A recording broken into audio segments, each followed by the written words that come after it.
population lambda ñoom ils sont pas encore prêts à accueillir ce vaccin donc bon à mon message de sensibilisation bi ngay def à l'endroit de la population.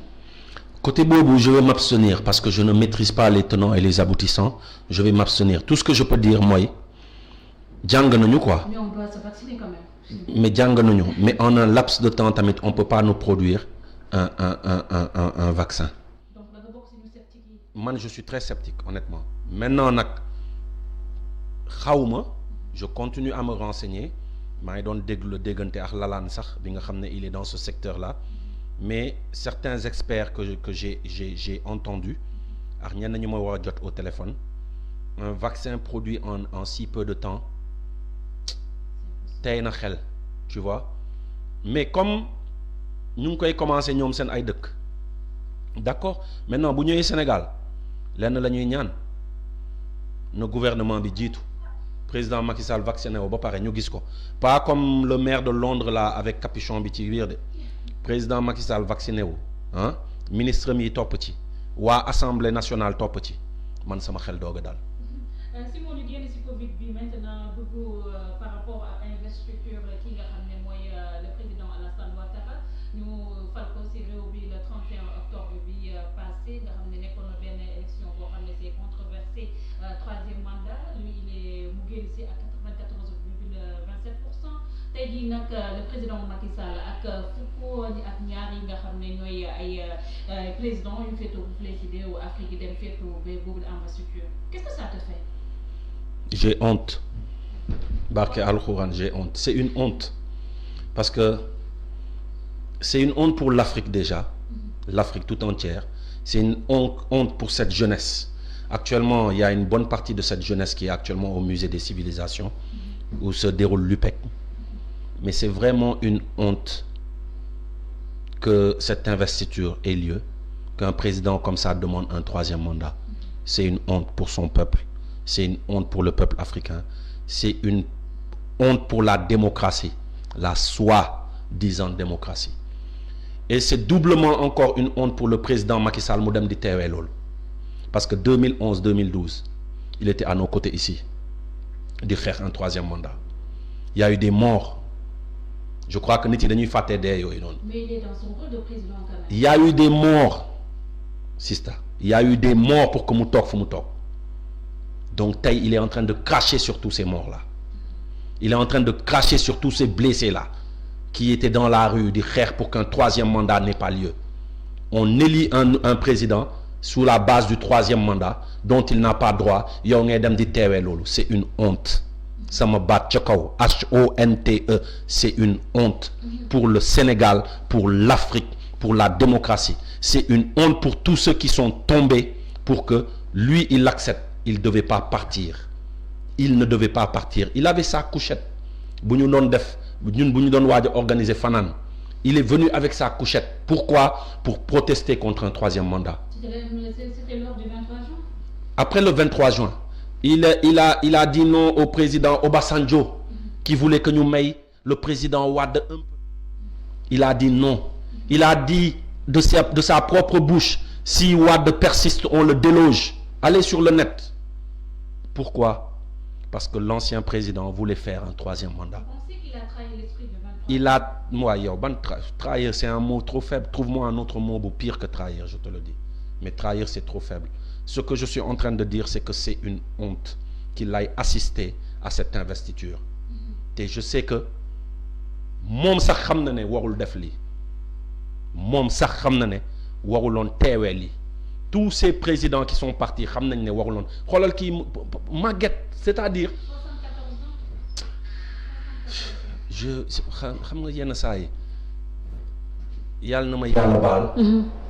mais j'ai l'impression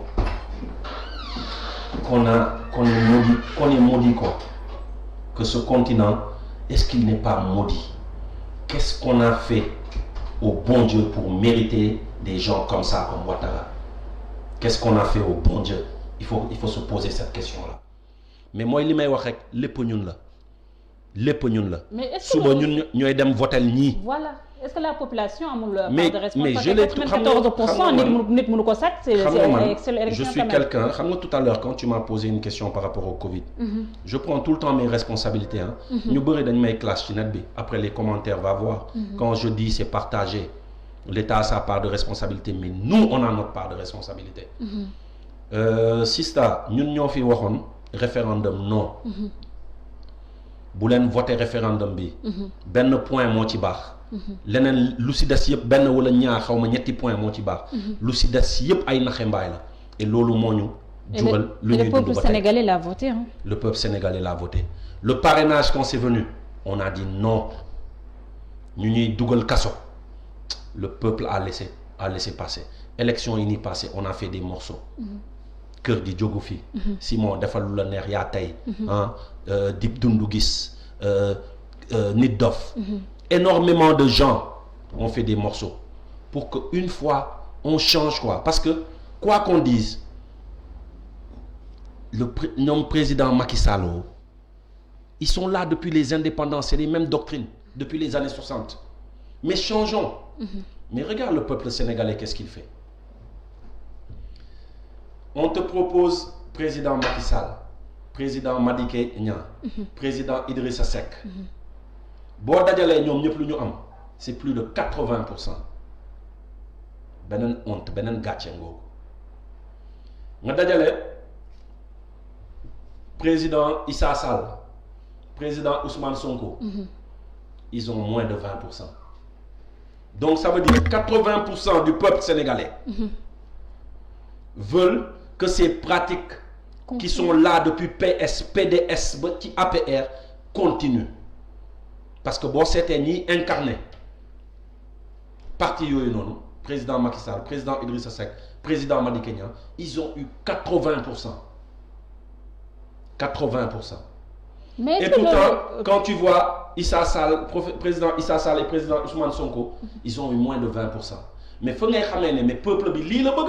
Mais est-ce que mën nañoo indexer aussi peuple bi bu ñu gisee ne carrément ñan ñooy voter parce que mën nañu wax ne suñu yaay yi nga xam ne amuñu benn niveau par rapport ak conscientisation ñoo fa tey est-ce que tey jotul yéen waaye yéen ay kuréel yu mel ni yéen wala yéen artistes yi rappeurs yi ngeen wàccaat ci base bi gën a expliquer les Sénégalais les tenants et les aboutissants. élection yi passé wàccuñu waruñu Sénégal. mais xam nga réformer dëkk boo xam ne mën nañu wax ne carrément plus de la moitié de la population ay analphabète leen. soxna si ñun ñoo def daas fanaanal de. ñun ñoo ne nañu inscrire ndaw ñi ci liste électorale de yaay boo yooyu yëpp ngay gis ak paa yooyu yëpp ngay gis. am nañu ay doom yu am ay smartphone yu nekk ci net bi yu xam liy daw ci dëkk bi. donc jeunesse bi moo war a def benn prise de conscience. mais jeunesse ba nga koy def sax. mais njuut njaa ci manipula c'est que xam nga tey la masse il faut que cette masse là encore de jeunes c'est que j'aime même plus parler de ça. Tu sais est-ce que jeunesse bi aussi seen degré d'indignation yemul aussi ces réseaux sociaux yi rek parce que boo duggee ces réseaux sociaux yi t'as comme l'impression que le peuple sénégalais est mûr et s'assume te boo demee dans les journaux nga gis beneen mbir. soxna si on est tous coupables. C'est la phrase que je dis souvent. Man j'indexe pas que nos dirigeants de on est tous coupables que ça soit ñun artistes yi sax ñu ngi bay seen waar parce que tey mën nañ def ay sound yu neex yu nice yu mais am na ñu koy def tu vois te boo seetee ñooñu ñoo ëpp ay vues sax. ñooñu lañu gën a follow. mais xoolal ñi nga xam ne ñooy def ay sound di yeete. engagement ils sont tu sais pourquoi parce que. Un, on essaie de nous faire passer pour des misérables. Deux, on nous fait passer pour des corrompus. Trois, on nous fait passer pour des gens yi nga xam ne jaruñu dara ay traîtres lañu te lan la ñu def de traîtres depuis qu'ils sont dans l'engagement rien du tout boo ñëwee ci ñun les mouvements citoyens chacun veut être la star chacun veut fës chacun veut nekk ci kaw xam nga non on parle trop de Y'en a marre temps yi c'est non on parle trop de Guy Marius Sagna keroog c'était non on parle trop de Karim alors que et ñi koy def ñoo nekk ci suuf parce que juste visibilité. Et c'est ça, ce n'est pas le mal de l'Africain en tant que tel. Non j'arrive dañu dem c'est devenu ça un concours de mouvements citoyens de kan moo gën a am fit kan moo ëpp arrestation alors que le problème il demeure su ma jugee ci ñun les mouvements citoyens je viens sur yéen seen collègue seen yéen les sites quand vous venez sur une manifestation la plupart des sites la plupart peut-être vous en faites pas partie peut-être vous en faites partie qu'est-ce qu'il nous montre fees na feesul c'est la première chose dont les sites parlent dont les journalistes parlent keroog ndeysaan oustaz kii Diagne nu mu tuddati waaye Cheikh Oumar Diagne professeur Cheikh Oumar Diagne mu ma koy wax mu ngi naan Simon temps yëpp dama sentir ne da nga xaw a découragé mais ma ne ko non pourtant mu ne non xaaral rek mu ne mais xam nga lan mooy problème bi les mouvements citoyens ce que vous faites là on ne vous demande pas alxuraan xam nga lan la alxuraan wax te man pour man mooy gën a kawe loo gis neen alxuraan lu mu wax mooy booy xeexal sa réew on ne te demande pas un droit de résultat on te demande un droit de jëf yaa ngi dégg wax ci booy xeexal sa réew on ne te demande pas un droit de résultat on te demande un droit de jëf sa engagement moo droit de jëf boobu noonu dañ ci ne mais tey presse bi xam nga lan lay wone fees na feesul wala arrêté nañu diw arrêté wuñu diw liif nañu diw liifuñu diw le superficiel alors que l'essentiel quoi on ne nous le montre pas système xam nga wax naa artiste wax naa presse mais da ngay dem ci kër yi booy tey il préfère werante entre Cristiano Ronaldo et Messi que de venir dans des manifestations ou que de descendre dans leur quartier di sensibiliser il préfère tey werante entre Balla Gaye et Modou Lo que de bëgg seen réew que de venir participer wala di gëm wala ñu leen di gëmloo ne booy ñii ñu ngi ciy génn de ñii état bi j'ai tendance à rappeler souvent dans mes interviews bu doon ay collaborer ak état bi moo ñu taxoon jóg privilège xam nga kañ la woon mooy bi ñu Macky di woo avant muy recevoir la plupart de ses ministres il nous a appelé pour nous dire les postes sont là choisissez quoi poliment on a dit on préférait rester du côté de société civile et continuer notre combat citoyen parce que tamit les autres pays africains nous attendent et alhamdoulilah quand Balai Citoyen est né quand Filimbi en RDC est né quand il y a eu ay Awo Destiny Jeune Effort de Valsero au Cameroun quand il y a eu en aucun cas au Togo quand il y a eu Y'en a marre Gabon Wake Up Madagascar Ini Mondia bu Burundi le Inia bu Tchad je peux continuer la liste ñoom ñëpp tey ñu ngi fii nii di dajaloo musée des civilisations noires. l'UPEC. Tu vois, l'UPEC. Ça nous a donné raison. Parce que, avant nous, la plupart des combats qui ont été menés ont été récupérés. Les gens sont allés devenir des ministres, sont allés devenir des députés, sont allés devenir. On fait partie de ces mouvements qui ont été frères, nous continuer sur acte citoyen. Mais qu'est-ce qu'en fait les citoyens ou la presse? Dis-nous, ay gars corrompus, ay gars lii ay etc presse bi yokk ci benn kii les mouvements citoyens jaloux les artistes jaloux qui n'ont plus de visibilité ku nekk di ci yokk sa grain de sel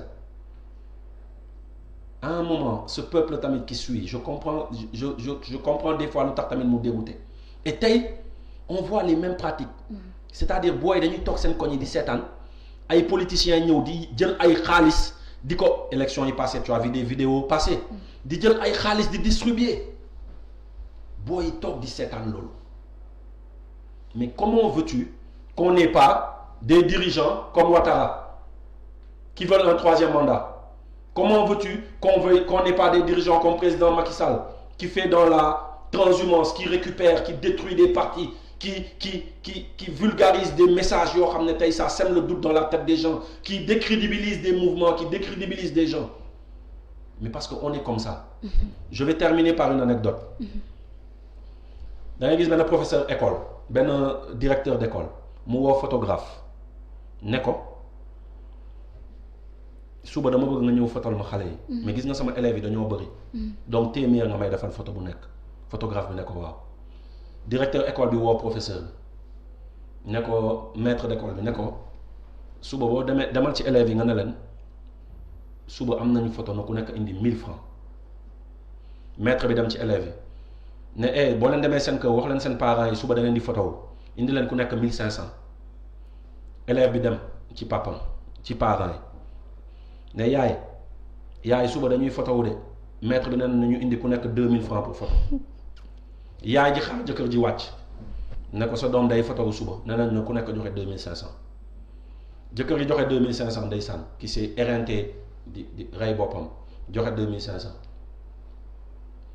yaay bi jël téeméer yi jox 2000 booy bi jël téeméer jox 1500 maître bi jël téeméer yi jox 1000 francs directeur bi jël téeméer yi jox téeméer photographe bi. Donc c'est la société C'est sénégalaise. ça le Sénégal. On est tous coupables muy inondation yi muy démocratie yi parce que day rampante ay troisième mandat muy lépp loo gis ñun ñëpp on est dans cette chaîne. te gis nga masse boobu noonu ñooy dem après nekk ci nguur gi. Voilà. bu ñu nekkee ci nguur gi 2500 yooyu mooy nekk 2500 milliards. ku nekk di këccët say milliards. et après on est là cool dëkk bi dafa métti dëkk bi non nos présidents ils ne sont pas du Bangladesh hein. Ils ne viennent pas du Bangladesh ni de la Chine hein. Ils sont issus de nous. Donc ñun ñoo war a changer pour que ci kaw mu changer. Au même moment le président